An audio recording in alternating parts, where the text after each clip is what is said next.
Kembali di Apa Kabar Indonesia Pagi, kita lanjutkan perbincangan kita. Sekarang kita ke Mas Duri. Mas, tadi kita dengar dari Prof. Burhan, kemudian juga dari Mas Panggi. Kalau ada banyak faktor yang menentukan dari kemenangan para calon kepala daerah ini. Apakah di menit-menit terakhir swing voter ini saat menentukan pilihannya bisa berpengaruh? Dan juga kalau kata Prof. Burhan tadi, meskipun dia dikenal, meskipun pendukungnya banyak, tapi nggak datang ke TPS, partisipasi pemilih bagaimana, Mas? Iya, jadi setidaknya ada 3 faktor yang saya kira cukup dominan menjelang akhir atau pada hari-hari menuju pencoblosan. Tadi pertama memang soal partisipasi memang sangat menentukan ya pada hari H. Karena bagaimanapun persentase kehadiran dari pemilih itu akan menentukan akumulasi akhir dari total perolehan suara masing-masing pasangan calon. Artinya kalau ada pendukung dari kandidat tertentu yang tidak hadir, tentu dia tidak kontributif secara suara. Nah, yang kedua, saya kira yang sangat signifikan punya pengaruh juga soal pergerakan isu gitu. Jadi pergerakan isu menjelang hari-hari terakhir pencoblosan itu apa saja kira-kira yang cukup dominan. Kalau dalam konteks Jakarta misalnya, saya kira dukungan Anies Baswedan gitu dengan pendukungnya Anak Abah cukup dominan ya, membawa isu yang cukup signifikan di hari-hari terakhir kampanye. Dan hari ini misalnya kalau angka Pram Rano di 50, sekian persen misalnya, saya kira tidak terlalu mengejutkan sebenarnya. Karena memang dukungan-dukungan yang belakangan terjadi pada pasangan tersebut cukup signifikan. Nah itu saya kira yang menjelaskan kenapa hari ini misalnya Pram Rano lebih unggul dibandingkan misalnya dengan RK Suswono.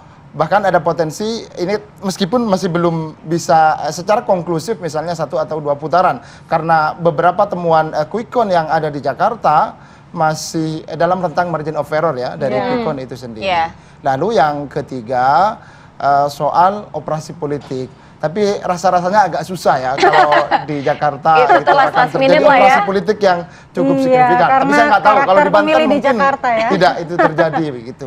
Sehingga kemudian ada pengaruh yang signifikan terhadap hasil akhir, setidaknya potret quick count dari beberapa lembaga survei di daerah-daerah tersebut. Nah, kalau dari Mas Umum, apa ini bisa dicermati dari sejumlah pilkada serentak yang juga terjadi di mana anomali Banten, kemudian juga Jakarta, itu juga ada maksudnya karena faktor-faktor ketokohan atau karena rutinnya kampanye atau faktor-faktor apa saja sebenarnya Mas Umam? Ya, masing-masing memiliki dinamika dan juga konteks lokalitas yang sangat berbeda. Tapi secara general memang faktor ketokohan dan juga approval rate itu masih menjadi faktor yang cukup signifikan. Tetapi ada satu lagi yang perlu dihitung, yaitu faktor efektivitas dari mesin politik.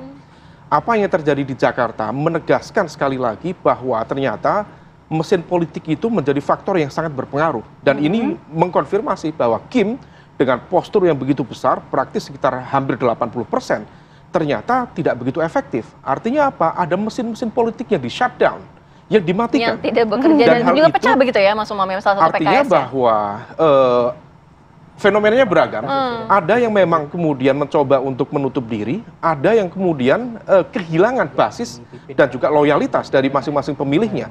Dari basis data yang kemudian dianalisa misalnya, dari hasil cross-step, split ticket voting itu terjadi di partai-partai seperti PKB, yang praktis hampir 52% itu justru memberikan pilihan kepada Pramono Anung dan juga Rano Karno. Kemudian di basis pemilih PKS, itu juga terjadi juga. Dan kemudian di Nasdem sendiri terasa begitu terbuka untuk tidak memberikan dukungan secara all out at all cost kepada Ridwan Kamil dan juga Suswono. Nah situasi ini juga kemudian dikonfirmasi kalau misal kemudian political endorsement dianggap cukup memberikan kontribusi elektoral, tapi juga dari basis data cross-step yang ada juga menegaskan dari beberapa nama yang dianggap memiliki political influence yang besar, nama yang dianggap para pemilih ya, yang memiliki kedekatan dengan Mas Anies, itu 60% memberikan dukungan kepada Pramono Anung.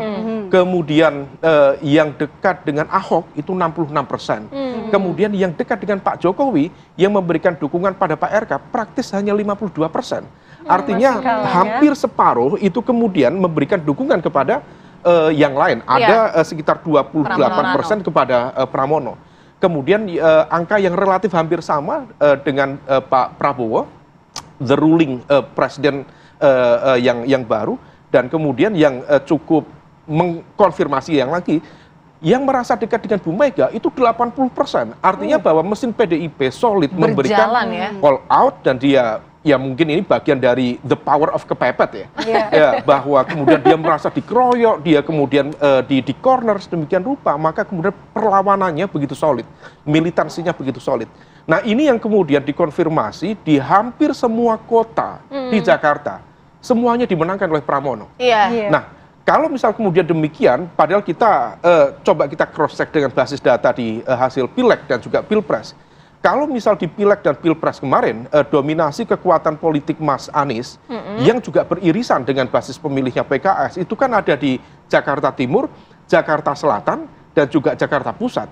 Dan ternyata di basis-basis itu Pramono Anung yang menang. Artinya split ticket voting dan juga loyalitas dari terutama ya dari basis-basis pemilih PKS itu sangat terbuka. Dan ini menjadi sebuah fenomena baru karena militansi pemilih PKS itu iman politiknya sangat tinggi, dan ini menjadi sebuah fakta pembangkangan ternyata terjadi ya pada pilkada serentak ini. Di satu sisi barangkali ini ada apa ya kalau kita istilahkan ya fatigue voters, jadi kejenuhan itu, tapi di saat yang sama bisa juga ini merepresentasikan critical voters yang juga paham dinamikanya seperti apa, literasi politiknya karena tinggi, jadi kemudian assessment-nya juga cukup berani untuk memilih yang berbeda dibanding dengan partai-partainya.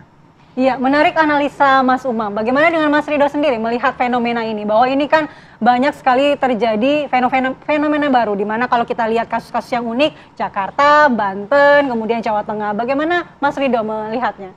Ya, kalau di media sosial sendiri memang lebih data media sosial ya, binokular ya. Kalau misalnya media sosial pembahasannya lebih apa menarik ya toh. Ya, kalau di media sosial sendiri memang Jakarta masih menjadi barometer ya. Maksudnya ketika pembicaraan di medsos. Dan memang untuk pilkada kali ini khususnya dari sisi sore sampai malam itu sangat tinggi sekali, sampai sekitar 8 juta lebih engagement percakapan yang terjadi di media sosial terkait dengan pilkada serentak ini. Jakarta, Jawa Tengah, Jawa Timur, Banten termasuk yang menjadi bahan dari percakapan di media sosial. Nah yang menarik adalah para netizen ini, ya teman-teman warganet ini banyak sekali menanti-nantikan hasil quick count ya, jadi dari teman-teman. Seputar itu. Ya betul. Jadi mereka banyak membahas kemenangan ya, siapa yang menang, siapa yang kalah, dan tentunya hal yang saat ini terjadi seperti di Banten dan di Jakarta itu juga menarik perhatian dari netizen sendiri. Banten Jakarta ya yang jadi. Ya, Jawa Tengah, Jawa Timur juga tentunya. Itu semua sama. TikTok kan lumayan leading ya dibanding TikTok Instagram. Leading. Tapi pembahasannya sama, percakapannya semua sama. Ya, percakapannya semuanya sama, dan memang banyak membahas tentang quick count ya. Terus juga banyak juga membahas juga tentang tokoh-tokoh yang memang muncul ya, nama-nama yang memang menjadi pemenang dan mungkin juga kalah, dan itu juga memang seperti Pak RK, terus juga Pak Pramono mendapat perhatian sangat tinggi juga. Dan yang menarik juga dalam media sosial saat ini adalah para netizen ya, warganet kita juga menjaga agar pilkada ini tetap netral, tetap baik, tetap bagus, dan didukung juga oleh industri ya, teman-teman industri banyak kasih promo-promo, banyak kasih diskon 30% bagi yang udah nyoblos. Jadi saya mengapresiasi sekali untuk setiap pihak, termasuk media dan teman-teman dari para lembaga survei yang membuat pilkada kita ini juga menarik perhatian juga di media sosial. Berarti atmosfernya positif ya di sosial media. Mas, ini tapi kita juga bahas juga ya mengenai sentimen negatif dan positif ya di media sosial ya. Karena kan juga ada juga pembahasan-pembahasan yang negatif ya. Tapi nanti kita bahas, usai jeda kami segera kembali.